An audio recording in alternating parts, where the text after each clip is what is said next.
some audio issues, but I wanted to lay some foundations for scheduling and reporting, especially around employees in Service Autopilot. And one of the biggest misconceptions when setting Service Autopilot up is the payroll job costing information on each individual employee. So I'm going to suck down the screen here, and hopefully the audio holds true. And if you have any questions live, type them in, and I'll answer them while I'm here live, or I'll watch the recording for the next 2 to 3 days here. But I'm going to shrink down the screen here and show you what we're talking about. So the main premises here of the equation is, and I'll move this so you can see the other part of the screen here in a minute, but the main idea is that in Service Autopilot, we want to go in and set up the job costing payroll. So the first thing we do is go under the team icons where my cursor here is and go to employees.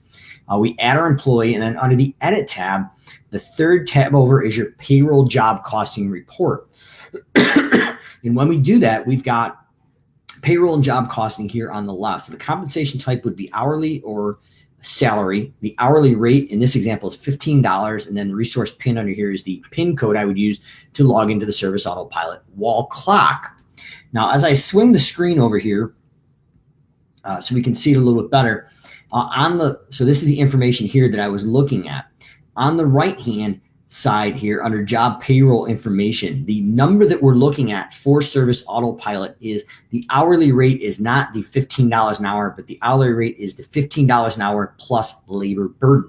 What labor burden is, the company share of FICA, unemployment, state unemployment, workers' comp, liability, holiday, vacation pays, health insurance, company bonus fund, any health insurance premiums. What that is, it's going to come out as a percentage of the dollar. So in this fictitious example here, it's 0.19. So this is actually 19.16%.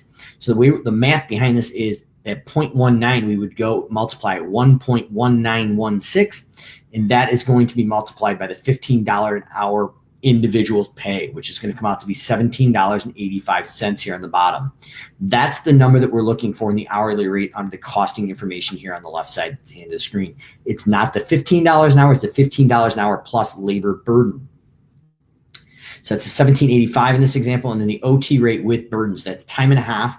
So that's $15 a time and a half times the 1.1916 and gives us $26.78 for overtime with labor burden. So if you're going to set up Service Autopilot from foundational success from the bottom up, we need to go in and set the third tab here under payroll job costing for the hourly rate, the normal hourly rate plus labor burden, and the hourly overtime rate, time and a half times the labor burden. Once those are set up, we are set up for payroll and reporting success in Service Autopilot. This is one of the biggest misconceptions. I definitely fell victim to this in the early days. But now that we have the understanding of good data in and good data out for reporting, job costing information on the right-hand side of the screen needs to include your labor burden. This is a very simple formula. And if you don't know these numbers, call your payroll company and they can give it to you as a percentage of the dollars you see in the screen here. So comments or questions, drop them live or on the recorded version. I'm happy to answer those. But as we're diving in, we're going to be looking at all the foundational things, how to set up Service Autopilot for success from day one, whether you're a new user or been using it several years. So comments, questions, drop below, and we'll be coming at you throughout the week with foundational things to set up Service Autopilot for success going into next year.